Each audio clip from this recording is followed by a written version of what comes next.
The Sun by Lois Lowry, Book 2, Chapter 12. In late spring, tall angels had a plump newborn son, and they were lambs prancing in the upper meadow, their soft fleece warm in the changed, gentler weather.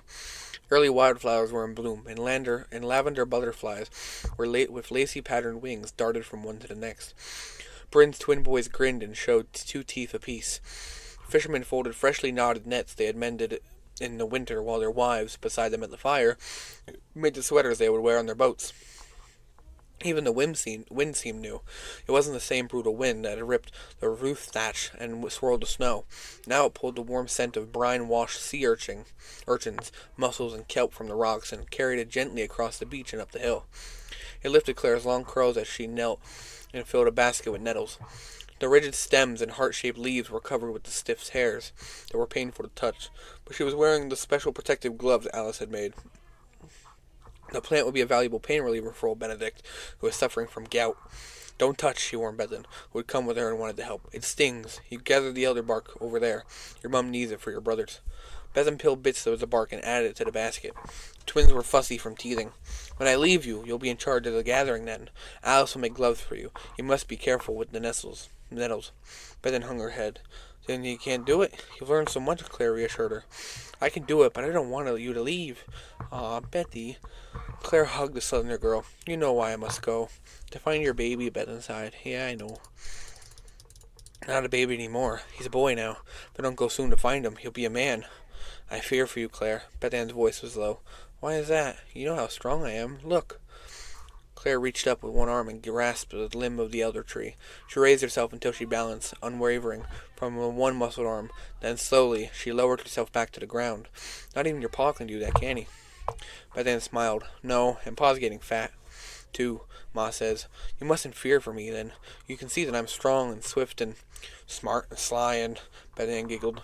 It was a game they often played with the sounds of words, and silly, and sleepy, and slug butt, swat bottom.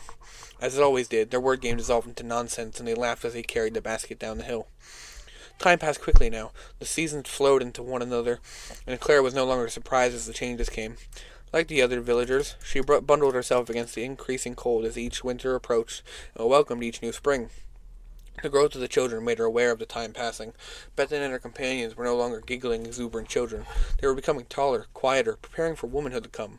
Ellen, no longer a baby, was a small, mischievous one now, playing the imaginative games that her sister once had. The red-headed twin boys scuffled and scampered together, while Bryn, their mother, fretted over their misbehavior and laughed at their antics. Each spring the snow melted, and Claire took Yellowwing's cage outside to hang it once again from the tree. Each fall, when the wind swept in from the sea, and the leaves fell rustling on the ground, she brought her little companion into the cottage once again.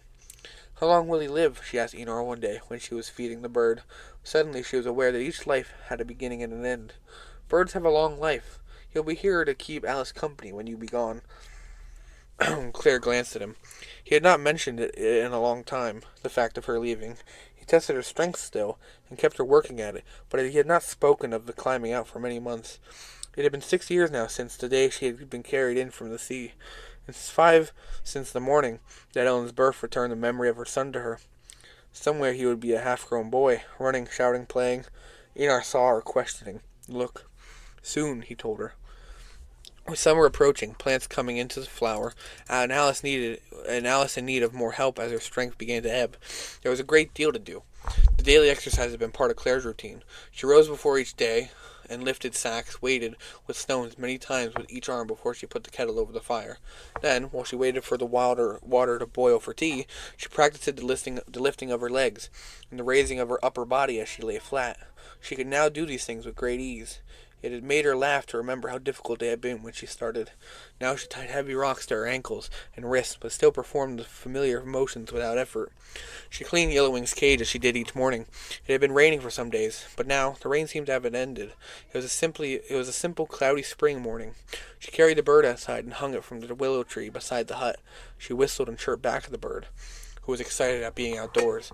Then she heard familiar answering whistle, and turned to greet Enar, who was approaching from the meadow path. "Alice baked bread yesterday," she told him cheerfully, "and she made extra. We have a loaf ready for you."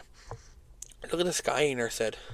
She did. Above the looming cliff, the pale wadded clouds reminded her of Enar's sleep when, after the snow melt, they had huddled for warmth, but with heads down moved across the meadow nibbling at new shoots. But somehow she knew that wasn't what he meant. What? There's sun behind. The rain's done for a while. Those who tended stock, like Enar, or who farmed, like Andrus, or all of the village fishermen, they knew the sky. Claire nodded cheerfully at what he said. Good, I can do the washing and hang it out in the bushes. No, Enar said. No more washing. It's time to climb out.